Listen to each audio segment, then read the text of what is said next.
Selanjutnya kita akan beralih ke topik yang kedua, yaitu terkait dengan metabolic management during cardiopulmonary bypass yang akan disampaikan oleh Dr. Kun Arifi Abbas. Oke. Bisa nampak ya slide-nya? Kelihatan, Dok? Oke.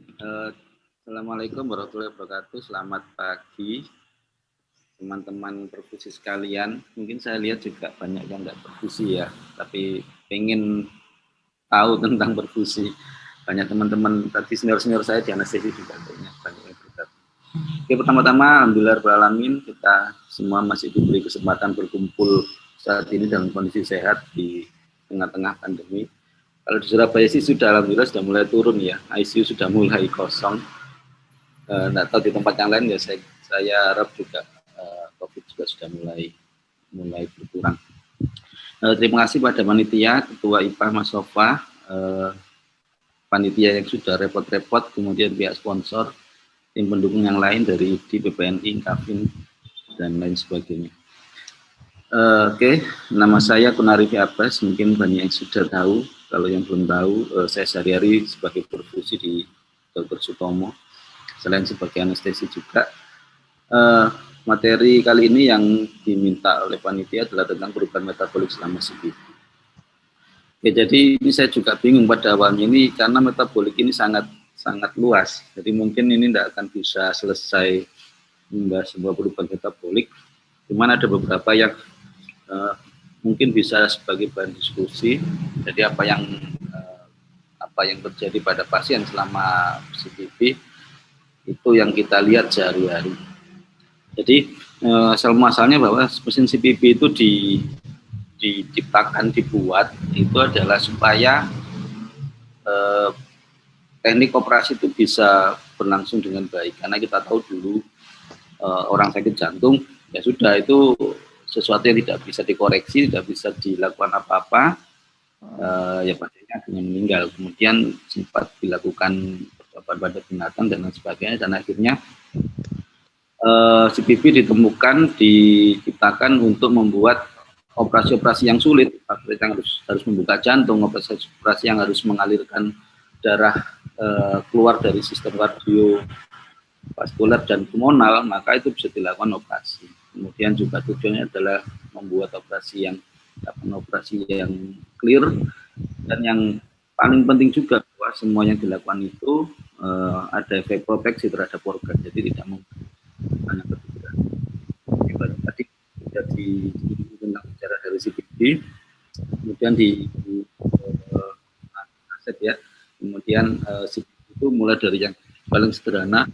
Mungkin senior perfusi di sini masih berina ya, mungkin masih melihat tentang bubble oksigenator dan lain-lain. Saat ini sudah tidak ada, mungkin hanya lihat di buku dan dengar ceritanya saja. Jadi saat ini adalah CPV itu sebuah mesin yang sangat kompleks dengan keamanan yang dirasa cukup tinggi. Harapannya adalah bagaimana prosedur operasi dan prosedur CPV itu memberikan suatu keamanan buat pasien, dan tidak hanya aman saja, mungkin juga outcome dari pasien itu adalah baik. Jadi kalau operasinya bagus, kemudian selama CPV bagus, tapi outcome-nya tidak bagus ya, akhirnya ya sama saja. Jadi ya, yang harus dilakukan adalah kita sebagai perfusi membuat keamanan pada pasien, dan tentunya hasil akhirnya adalah outcome yang bagus pada pasien. Oke, untuk perubahan metabolik sendiri itu banyak. Apa yang kita lakukan itu ternyata membuat sesuatu yang tidak fisiologi. Jadi apa yang kita lakukan sebagai perfusi itu sangat mengganggu fisiologi dari pasien itu sendiri. Jadi contohnya kita ini kan berdarah panas ya gitu ya, pelajaran SD dulu, bahwa kita adalah terjaga di suhu yang konstan, mungkin 36 sampai 37 gitu. Tapi pada saat kita melakukan CPV, kita membuat pasien itu hipotermi, ada bahkan yang sampai ekstrim sampai hipotermi mungkin ya. Kemudian juga dilakukan hemodilusi. Ini seakan-akan kita bisa menganalogikan pada pasien-pasien trauma dengan kehilangan sekian banyak darah, dan kemudian dilakukan hemodilusi, maka itu yang terjadi. Kebiasaan turun, faktor koagulasi turun, kemudian inflamasi dan lain sebagainya. Kemudian priming solution itu sendiri juga akan membuat banyak perubahan metabolik. Tentunya ya, namanya kita memberikan cairan NaCl namanya yang dengan load natrium yang tinggi, maka itu juga akan sedikit banyak akan membuat perubahan metabolik pada pasien dan banyak hal yang lain. Dan ini perubahan ini saling berkaitan. Salah satunya adalah apa komorbid dari pasien itu, apakah pasien itu ada chronic kidney disease atau ada diabetes atau dan sebagainya, maka itu juga salah satu tantangan buat perfusi itu sendiri ya, bahwa mungkin perubahan metabolik ini akan berbeda dengan orang yang tidak diabetes, orang yang tidak chronic disease dan sebagainya. Kemudian setelah CPB, CPB-nya bagaimana, kemudian perawatan eye sugar dan bagaimana, dan itu merupakan suatu kesatuan. Jadi kalau ada ini seperti rantai ya, jadi kalau ada satu rantai yang putus, maka outcome pasien tidak akan bagus. Kalau durante operasi CPB-nya tidak bagus, kemudian post eye sugar-nya tidak bagus, maka outcome-nya juga pasti akan jelek. Dan yang tidak enak itu ini seperti yang saya ada gambar di sini ya, bahwa ini bisa memunculkan reaksi berantai. Ini yang kalau kita bahas khusus di CPB ya, bahwa ada satu goncangan pada satu titik atau satu parameter, maka dia bisa membuat perubahan di parameter-parameter yang lain. Dan mungkin perubahannya itu tidak hanya satu linear, tapi bisa seperti cabang-cabang perubahan yang lain. Contohnya kalau ada penurunan hipotermi, maka dia akan berubah pada kelarutan gas, dia akan berubah pada oksigen demand, dia akan berubah pada vaskularis darah dan lain sebagainya. Dan itu interaksinya akan sangat-sangat bervariasi, baik yang menguntungkan maupun yang merugikan.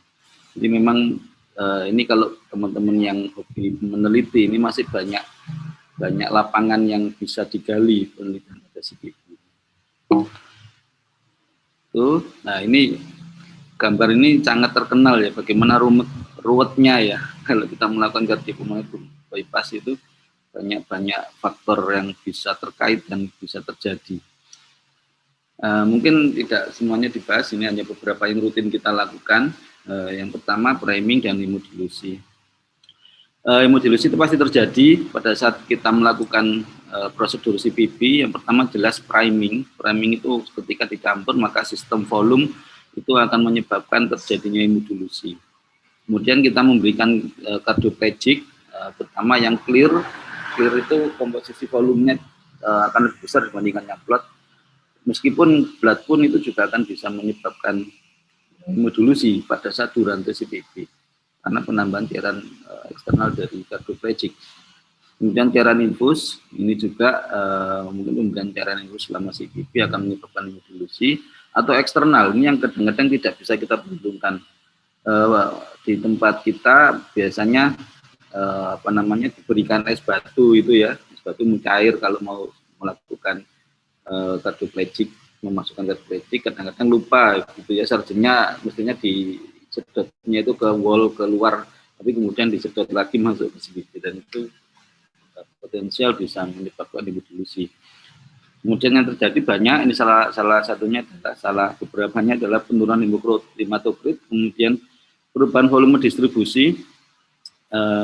Ini penting karena kita bermain dengan obat-obatan, bahwa volume distribusi obat-obatan itu sangat berbeda pada pasien yang tidak menjalani CPB dengan pasien yang menjalani CPB. Jadi kalau kita memberikan dosis yang sama, maka pembaginya volumenya itu akan berbeda, maka konsentrasi dari obat itu mungkin juga bisa berbeda. Kemudian shifting cairan tubuh antar kompartemen, kalau kita memberikan hemodilusi, penurunan tekanan onkotik dan sebagainya, maka bisa saja cairan-cairan itu bisa berubah dari intravaskuler ke arah interstisial. Dan ini potensial mungkin bisa berakibat gangguan dari metabolik dari pasien.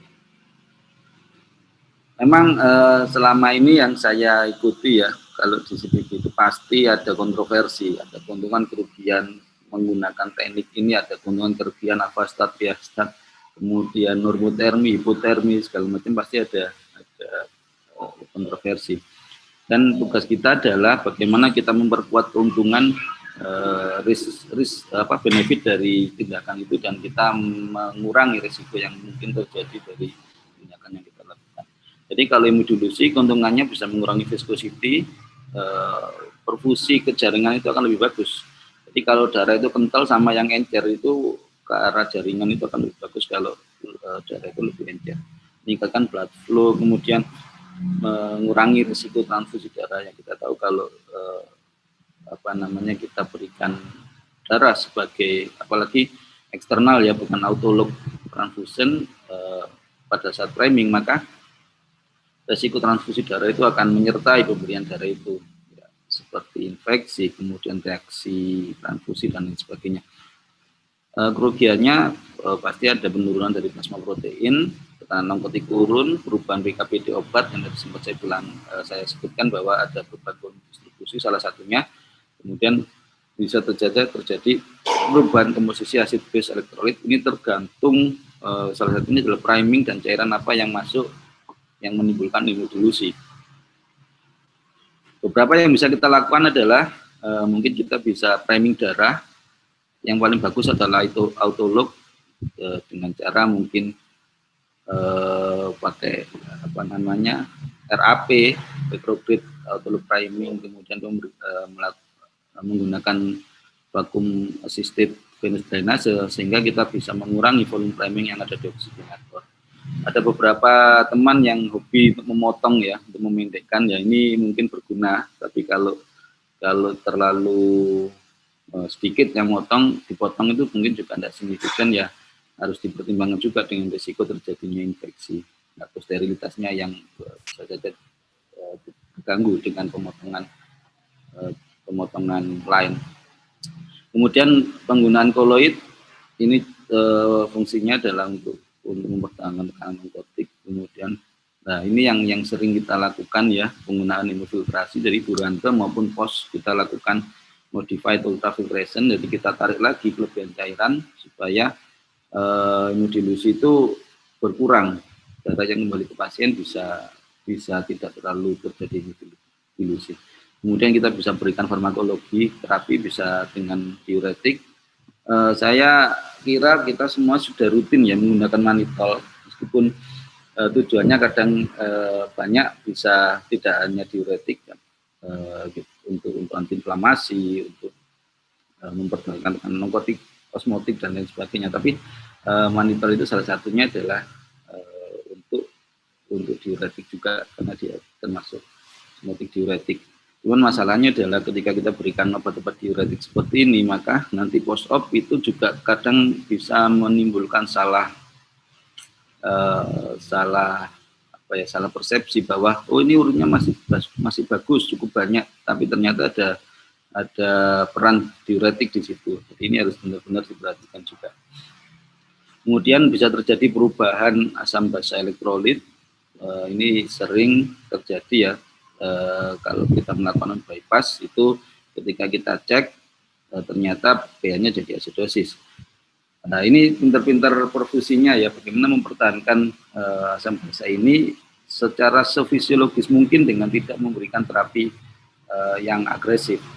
Jadi mungkin kalau kita melakukan prosedur bypass ini kemudian kita lihat ternyata ada perubahan asam basa pH-nya jadi asidosis gitu ya. Kadang-kadang kita kan gatel kan ya, kita berikan natrium bikarbonat aja ini supaya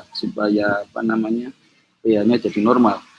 Cuman yang perlu kita ingat bahwa kita tidak menerapi angka, tapi bagaimana kita melihat apa yang terjadi jika pasien itu terjadi asidosis. Jadi yang paling bagus itu, yang paling benar adalah kita menerapi kausa pasien itu. Kalau dia ternyata penurunan dari oksigen supply, penurunan dari perfusi, atau mungkin dia artinya turun dan sebagainya, maka itu yang kita koreksi. Jadi tidak langsung menghilangkan asapnya gitu ya, tapi tanpa memadamkan apinya dengan natrium bikarbonat. Tentunya seperti itu. Kemudian ini juga hati-hati, asidosis yang terjadi itu tidak hanya metabolik, tapi kalau kita turun dengan atau perubahan suhu yang cukup drastis, maka karena perubahan kelarutan gas dalam darah itu juga bisa menyebabkan perubahan asam basa di sistem respiratorik, karena CO2-nya bisa naik atau bisa turun karena tergantung perubahan kelarutan gas. Kemudian elektrolit imbalance, kemudian priming dan lain sebagainya. Ini bisa membuat perubahan asam basa dan elektrolit. Ini ada yang mungkin kita sering lupakan ya, bahwa ternyata perubahan temperatur itu menyebabkan perubahan dari VO2, dari oksigen demand pasien. Ini ada yang nulis Q10, ada nulis penurunan 7 derajat akan menurunkan 50% dari VO2. Nah, permasalahannya adalah perubahan temperatur ini juga ada positif dan ada negatifnya. Maka bagaimana kita bisa memperkuat yang positif dan menghilangkan efek negatif dari perubahan temperatur. Jadi seperti perubahan temperatur memang menurunkan demand oksigen, tapi dia juga membuat vasokonstriksi, kemudian membuat perubahan, mungkin nanti di belakang ada beberapa slide, membuat perubahan dari hormonal, kemudian membuat perubahan dari asam basa dan lain sebagainya. Ini juga yang harus kita perhatikan sebagai perfusi, bahwa oksigen itu harus sampai ke level sel, dan ternyata meskipun oksigen sampai ke level sel itu tidak langsung bisa digunakan dengan mudah. Ini salah satu yang harus diperhatikan adalah bagaimana terikatnya oksigen di dalam hemoglobin itu, dia bisa mudah lepas atau tidak. Jadi kalau ada grafik seperti ini menggambarkan bahwa pergeseran kurva oksigen itu akan berubah. Jadi kalau dia itu asidosis namanya, kemudian dia suhunya naik, maka oksigen itu akan lebih mudah terlepas dari hemoglobin, dia akan bergeser ke kanan. Tapi sebaliknya kalau dia hipotermi, kemudian pH-nya itu alkalosis, maka oksigen itu akan terikat lebih kuat di hemoglobin, dan itu juga membuat potensial sel tidak bisa memanfaatkan oksigen dengan lebih baik, karena oksigen lebih banyak terikat pada hemoglobin. Jadi ini pasti akan terjadi, kira-kira kita membuat dari pasien itu ke arah mana, dan ini harus kita perhatikan sebagai suatu perfusi. Ini beberapa perubahan hormon dan endokrin, ada peningkatan vasopresin. Vasopresin ini akan meningkat karena perubahan dari osmolaritas plasma, kemudian penurunan dari MAP, kemudian hipoglikemia, anxiety, stres, dan lain sebagainya. Jadi ini ada grafik yang cukup bisa menggambarkan bahwa pada saat durante CPB itu kadar dari vasopresin ini akan cukup tinggi. Sedangkan vasopresin itu sendiri adalah hormon untuk antidiuretik. Jadi kalau urin yang keluar pada saat CPB itu memang suatu hasil akhir dari apa yang menghambat dan apa yang mengaktifasi dari produksi urin. Jadi kan kadang-kadang sering ya kita ini durante CPB itu urin sudah banyak, gitu, tanpa kita memberikan antidiuretik semacam furosemid dan sebagainya. Tapi ada beberapa pasien juga itu harus kita berikan furosemid durante CPB untuk mempertahankan supaya produksi urin itu cukup selama CPB. Jadi memang banyak faktor yang bisa menghambat atau memicu. Ini salah satunya adalah produksi urin. Kemudian katekolamin ini juga, katekolamin ini epinefrin dan norepinefrin ini ternyata pada saat CPB ini juga terjadi perubahan kadar dari hormon yang cukup signifikan. Epinefrin dan epinefrin pada CPB itu relatif ada terjadi peningkatan. Jadi kalau umpamanya kita memberikan, biasanya kalau tensi turun gitu ya kan, kita lihat tangan kita ini di depan ini sudah ada norepinefrin atau mungkin metaraminol atau apa ya, biasanya sih norepinefrin yang sudah di tangan kita. Jadi kalau ada penurunan tensi itu mungkin kita harus pikirkan juga apakah ini terjadi vasodilatasi, yang memang kalau vasodilatasi itu obatnya yang norepinefrin. Tapi apakah ada sebab lain yang menyebabkan dia tensi turun? Jadi tidak harus langsung diberikan norepinefrin, karena pada saat CPB ternyata hormon-hormon ini saya ambil di Grafly ya, hormon-hormon dari katekolamin ini relatif meningkat pada saat durante CPB. Apakah vasodilatasi itu sedemikian hebat sehingga dia bisa melawan peningkatan dari katekolamin internal sehingga kita harus memberikan katekolamin eksternal, atau mungkin kadar otot kita kurang atau mungkin terjadi penurunan dari tekanan onkotik sehingga menyebabkan SVR-nya itu turun dan lain sebagainya. Maka itu yang harus kita pikirkan pada saat kita melakukan CPP. Juga salah satu yang menyebabkan peningkatan katekolamin rilis ini kan kadang-kadang kita juga pengalaman ya dari yang kita mungkin bisa temui bahwa pasien itu tensinya tinggi terus. Bahkan kadang-kadang kita juga kalau teman-teman yang pakai inhalasi anestesi itu sudah gatal bahwa kalau di bawah itu pakai sevofluran itu akan mentok, kalau bisa diputer terus sampai ke angka 8 atau 10 atau 20 gitu kalau ada, tapi tidak mungkin ya karena sevofluran maksimal. Atau gatal juga, ini juga termasuk saya ya, di depan itu sudah ada propofol, jadi kalau tensinya tinggi akan masuk terus. Dan kadang-kadang agak sulit juga dikontrol tekanan dan seringnya malah saya biasanya juga memasang vasodilator seperti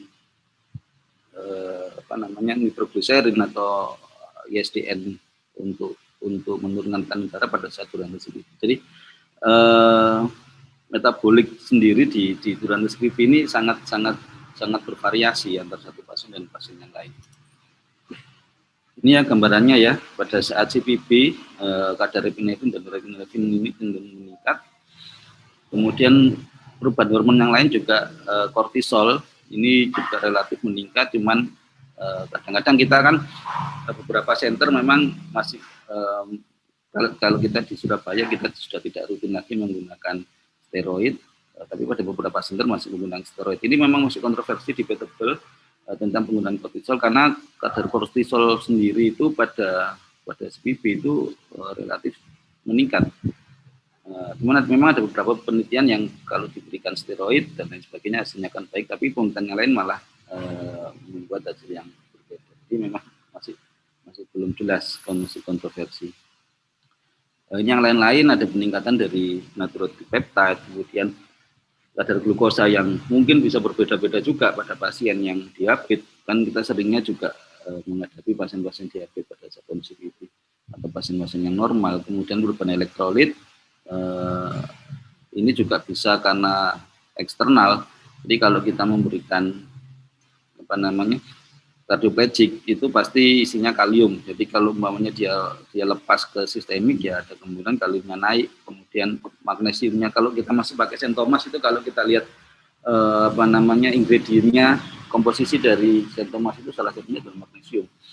Cuman kadang-kadang kita tidak rutin ya ngecek magnesium umpamanya ya atau klorid.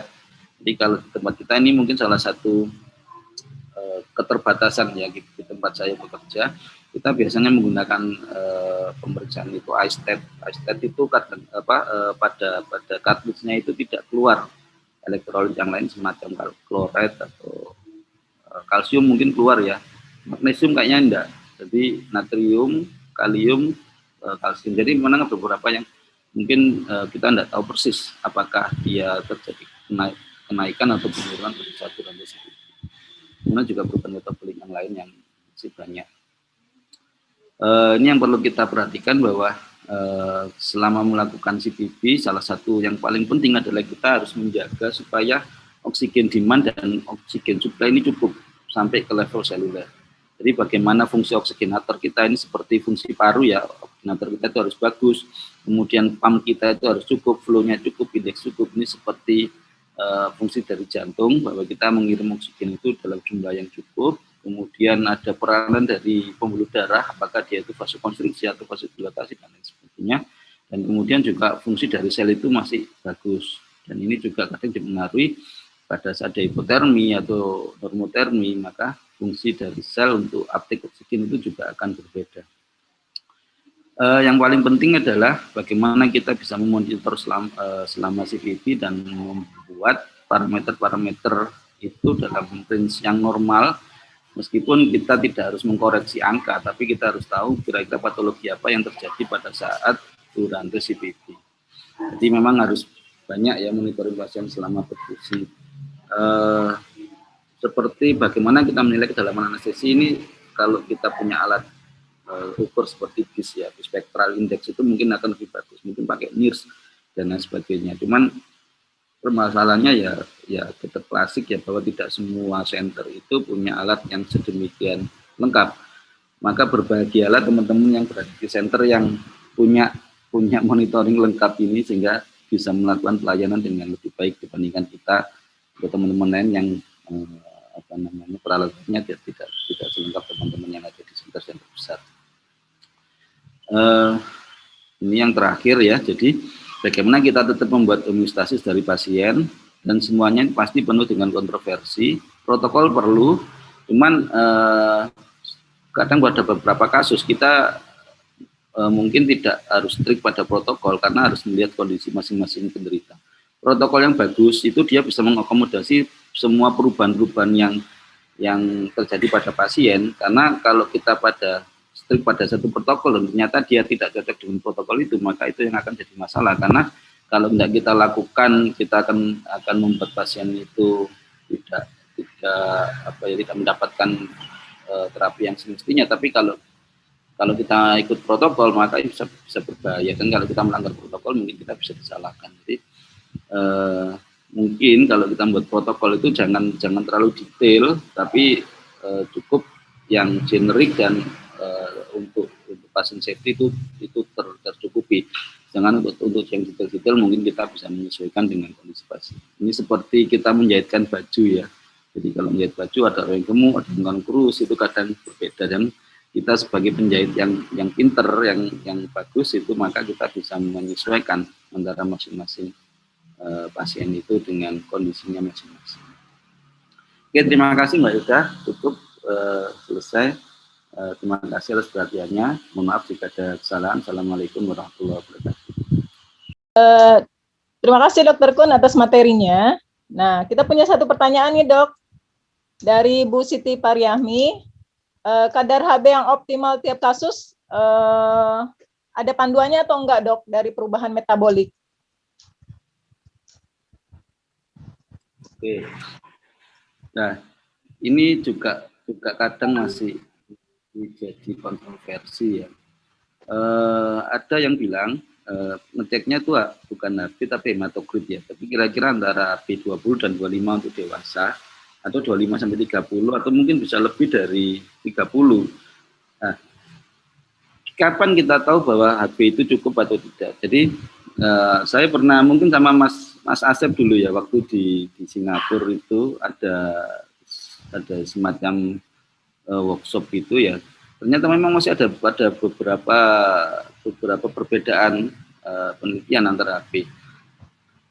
HB yang tinggi itu dipercaya bahwa viscosity-nya akan lebih tinggi, dan ketika dia masuk ke roller pump, maka akan terjadi inflamasi yang hebat, akan lebih lisis dengan segala macam akibatnya ya, kalau hemoglobinnya terlalu tinggi, terus terlalu tinggi. Cuman itu ada juga penelitian bahwa ternyata HB tinggi itu pun tidak ada masalah pada roller pump. Kita masih pakai roller pump ya. Mungkin kalau teman-teman harapan kita sudah pakai centrifugal pump, mungkin agak sedikit berbeda. Tapi dengan roller pump, mungkin Mas Asep ingat ya, waktu siapa sih namanya orang Amerika itu, dia malah bilang bahwa HB yang tinggi itu bagus. Nah ini memang masih kontroversi ya, kalau di buku-buku ya HB-nya dipertahankan 7 sampai 10 itu katanya cukup. Harapannya adalah oksigen suplainya cukup untuk memenuhi demand, tapi tidak membuat kerusakan, lisis, inflamasi dan lain-lain yang terlalu berlebihan.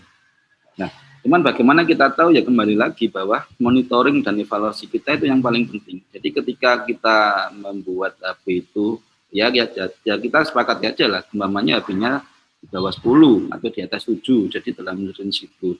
Apakah itu cukup? Tidak. Maka akan kita lihat ketika kita memeriksa lab, memeriksa laktat, memeriksa PGA, bagaimana pH-nya. Jadi kalau umpamanya ternyata dia laktatnya turun, atau mungkin tensinya turun, nah mungkin juga HB yang segitu kurang, terutama pada anak-anak ya, karena anak-anak memang dibutuhkan HB yang lebih tinggi. Jadi beberapa kali ya, kalau pengalaman kita ya, saya bermain di HB7, HB6, itu laktat dicek laktat itu ya masih di bawah 2 gitu ya, masih yang dalam tanggap range normal dengan pH yang cukup bagus. Kenapa? Karena pasiennya ditidurkan, pasiennya dibuat sedikit hipotermi, kemudian kardiak output dicukupi dengan MAP yang cukup. Mungkin habis segitu cukup. Nah, tapi nanti permasalahannya itu ketika mau bypass, setelah bypass dan pasien mau mengambil alih sistem sirkulasi dari mesin, ini juga harus dipertimbangkan. Biasanya kalau saya mau melakukan transfusi itu saya lakukan di akhir. Kalau sudah rewom dan sudah mau bypass, baru kita masukkan transfusi. Jadi saya tidak mentransfusi durante CPB mamanya. Kalau CPB-nya 7 gitu dan blood gas-nya bagus, oke, saya tidak melakukan transfusi. Tapi akan saya naikkan ketika sudah mau melakukan bypass. Harapannya adalah tidak terlalu banyak lisis dan lain sebagainya. Ya ini tergantung preference dari masing-masing perfusi ya, kan pengalaman kita juga berbeda-beda. Karena prosedur protokol kita juga berbeda-beda, mungkin hasilnya juga berbeda-beda.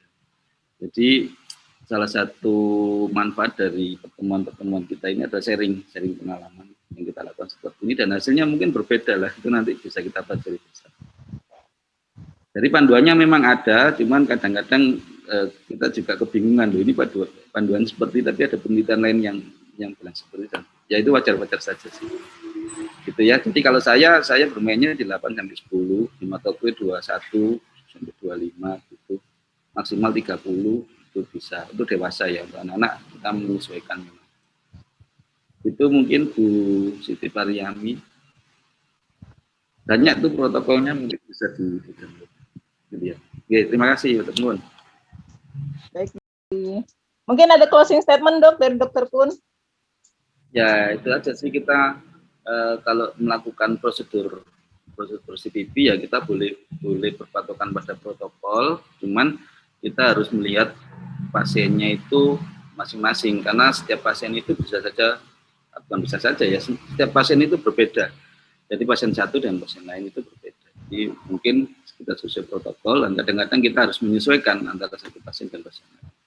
Mungkin seperti itu. Terima kasih. Terima kasih Dr. Kun.